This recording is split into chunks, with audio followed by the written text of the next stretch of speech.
Good evening and welcome to KMTV. I'm Andy Richards. Coming up tonight, Stack is back, Chase Death driver named, and Ramsgate seafront set for a facelift.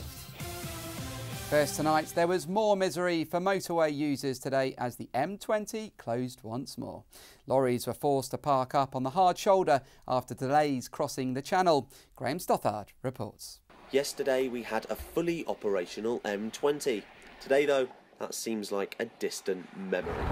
What is missing from this side of the motorway? I'll give you a clue. We've got a lorry just there going underneath me, one more behind it, and probably more behind that.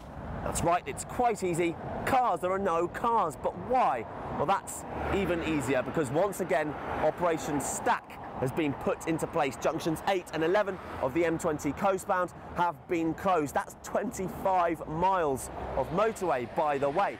The closures come a day after Highways England rejected another possible solution to the problem, a contraflow system which would have seen coastbound traffic able to use a lane on the London-bound carriageway to continue their journey when Stack is on.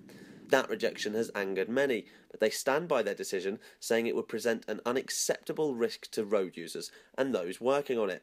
They say they're still reviewing other measures to fix the problem. This is Graham Stothard for KMTV. A driver who died after his car crashed into a wall as he was chased by the police has been named. Jem Collins has more details. It was on this busy road in Rochester that a police chase turned into a tragedy after a Ford Focus crashed into the walls on Maidstone Road on Saturday evening while being chased by patrol cars. The victim, who died at the scene, has today been named locally as Peter O'Reilly and is said to be in his 40s. Residents here in Rochester today told me that the sound of the father of two crashing into the walls of the Watts Elm House behind me was so loud they could hear it from inside their homes. Indeed, you can see the destruction behind me. Floral tributes have now also started to arrive for Mr. O'Reilly, describing him as one of the good guys who'll be sorely missed. The Independent Police Complaints Commission was initially involved in an investigation into the death, but this has now been passed to Kent Police to deal with internally. This is Jem Collins in Rochester for KMTV. A train that derailed after hitting cattle has been moved from the tracks, but disruption to rail services continue. The crash happened on Sunday between Ashford and Canterbury West. Engineers used a crane to put the southeastern train right last night after it came off the tracks on Sunday evening when it was carrying dozens of passengers.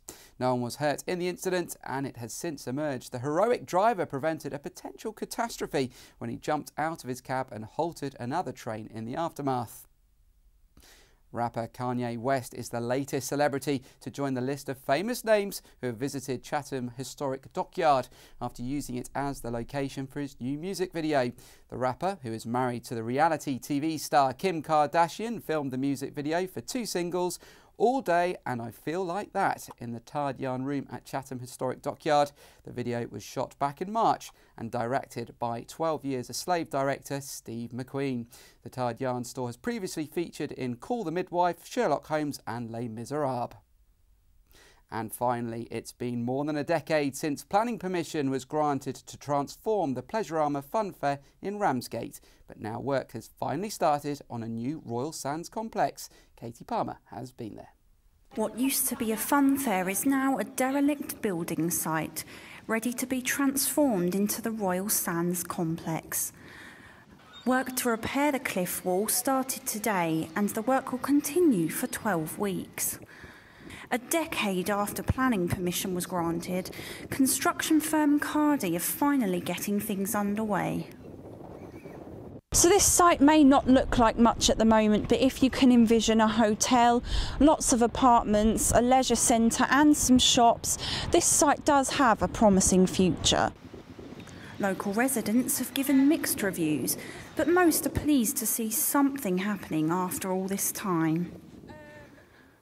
It's great. I'm glad they're going to do it, but it should have been done years and years and years ago. People don't want the flats. The people will want something because 15 years of nothing, it's not worthy. And it's a loss for the whole of Ramsgate. Well, it's been such an eyesore. It'd be nice to see something there. Should do something with it. Yeah. Can't put the old railway station back, can they? It is hoped that the work will be finished within 2 years and that the completed complex will bring prosperity to the seafront. Katie Palmer in Ramsgate for KMTV. That's it from us this evening. Make sure you head to kentonline.co.uk for the most up-to-date news in the county. Have a great evening. Good night.